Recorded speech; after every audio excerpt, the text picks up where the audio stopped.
bonjour à tous, ravie de vous retrouver pour ce nouveau numéro de l'Aparté de la Rédac. Et ce soir, nous évoquons une exposition, l'exposition Costumes de Savoie, conçue par Jean-Charles Vert. Bonsoir. Bonsoir Victoria. Merci d'être avec nous. Vous êtes collectionneur, vous avez mené une quête pendant 40 ans avec Nathalie Hérodier pour rassembler des costumes de Savoie. Pourquoi vous avez entrepris cette quête ? Alors c'est peut-être un manque automatiquement. S'il y a une quête, s'il y a une collection, c'est qu'il y a certainement un manque au départ. J'étais élevé en partie par mes grands-parents qui habitaient un des premiers villages en passant de Monceny, en Haute-Maurienne. Et ces grands-parents m'ont élevé un peu à la dure, mais j'ai des très bons souvenirs d'eux.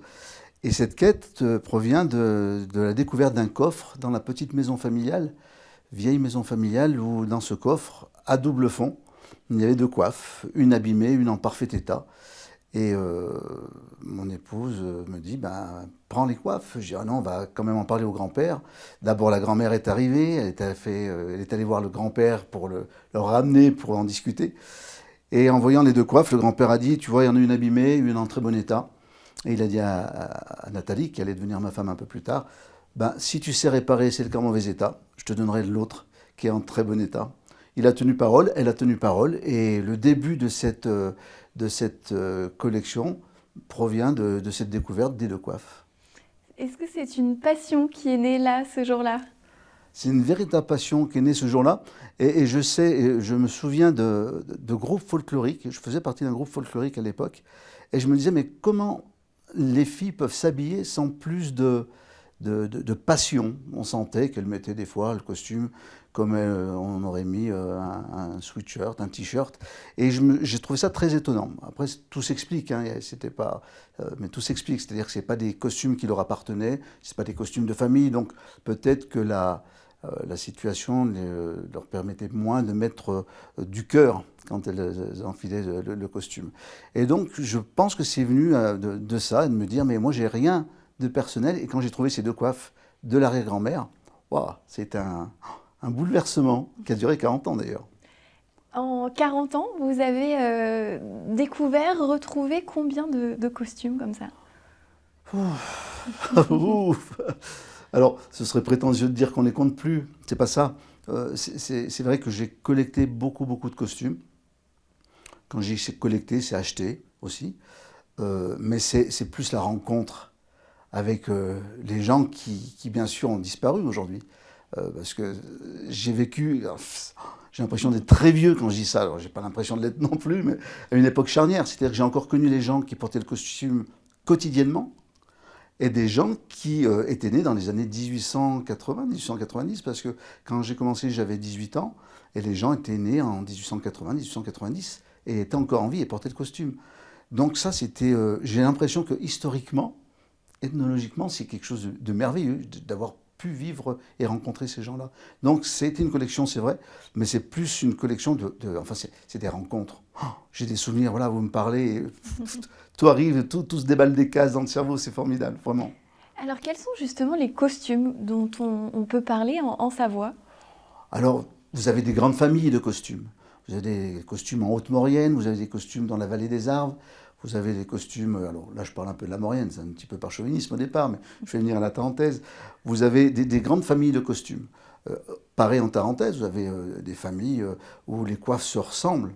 Vous avez le costume emblématique bien sûr de Bourg-Saint-Maurice et de ses environs, la frontière. Vous avez le Beaufortin avec ses costumes spécifiques, Saint-Martin-de-Belleville, les Alus, Tignes. Quand on parle de la Tarentaise, on croit qu'il n'y a qu'un costume, mais c'est absolument faux. Il y en a pléthore comme vous en avez pléthore en Maurienne. Vous avez été aussi moniteur de ski, tout jeune retraité. Ouais. Oui. On sait que c'est un métier aussi de passion de la montagne aussi. Tout est lié dans vos passions, ça se rejoint aussi. Oui, tout est lié, absolument. Rencontrer les gens, c'est pas je m'impose, c'est connaître d'abord les Savoyards, savoir qu'on est très très bien accueillis, mais on ne rentre pas comme ça. Et j'aime ce concept. Je préfère ce concept-là à celui qui veut dire viens, t'es un ami, rentre. Je préfère ce concept où on dit présente-toi, explique-moi ce que tu fais, et après tu peux rentrer. Et c'est vraiment c'est vraiment le Savoyard sait accueillir, mais il accueille comme ça. Et c'est très bien, ça me va très bien. Pour revenir un petit peu au costume, on va en découvrir 70 dans cette exposition, donc qui va ouvrir ses portes ce samedi le 29 octobre et on pourra les admirer jusqu'au 20 novembre à la ferme de Bressieux.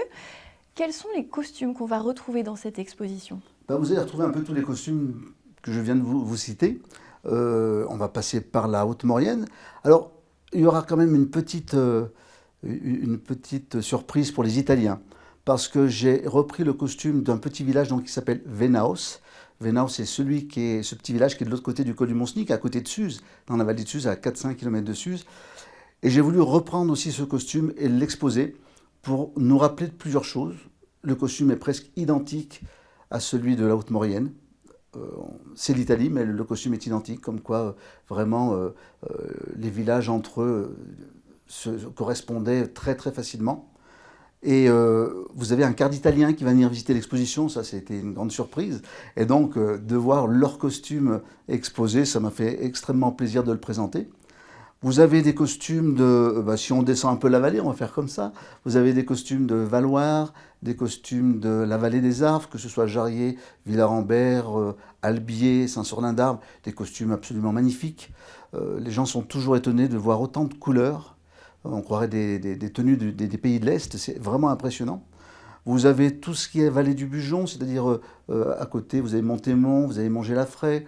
Quand on descend encore, on arrive du côté de Saint-Étienne-de-Cuines. Donc, côté Maurienne, on va retrouver un peu tous ces costumes. Côté Tarentaise, vous avez tout le massif du Beaufortin, avec Autelus, Beaufort. Vous avez Tignes, vous avez Pézène-en-Croix, vous avez Bourg-Saint-Maurice, vous avez les Avanchés. On pourrait relier tous ces noms de villages à toutes les stations qui existent. Souvent d'ailleurs, dans les visites, c'est ce que je fais. Si les gens ne savent pas où sont les villages, je leur dis mais c'est rattaché à telle station. Saint-Martin-de-Belleville, c'est où? Les Ménuires. Les Avanchés, vous avez Valmorel qui est pas loin. Voilà. Ça permet aux gens de resituer un petit peu plus facilement la provenance du costume. C'est assez exceptionnel et rare de voir ces costumes parce qu'ils sont assez fragiles, il me semble. Alors, c'est rare et exceptionnel pour plusieurs raisons. Vous avez la première raison, elle est là. C'est vrai qu'on la sort très très rarement cette exposition parce que les costumes sont fragiles. Et puis, imaginez habiller 70 costumes. La préparation, il faut savoir que cette exposition, en venant, je comparais, alors bien sûr avec modestie, entre guillemets, mais je me disais, c'est presque une exposition nationale. Vous allez avoir dans la même salle d'exposition tous les costumes dans 100-150 ans qui représentent la Savoie. C'est-à-dire vous allez avoir des soieries, vous allez avoir de la rubannerie, vous allez avoir des conceptions de costumes qu'on ne retrouve plus, qu'on ne fait plus. Et c'est vraiment une exposition unique et exceptionnelle par rapport au fait que, encore une fois, on les voit jamais tous ensemble. On a le musée de Saint-Jean-de-Maurienne, mais qui ne présente que des costumes de la Maurienne. Là, vous allez avoir toute la Savoie. Et en plus, il y aura un concert pour couronner tout ça. Alors ça aussi, c'est la petite cerise sur le gâteau. Je fais partie d'un ensemble vocal qui s'appelle Passage à Coran, à côté de Grenoble. 45 choristes, a cappella. Ce concert aura lieu le 18 novembre à 20h.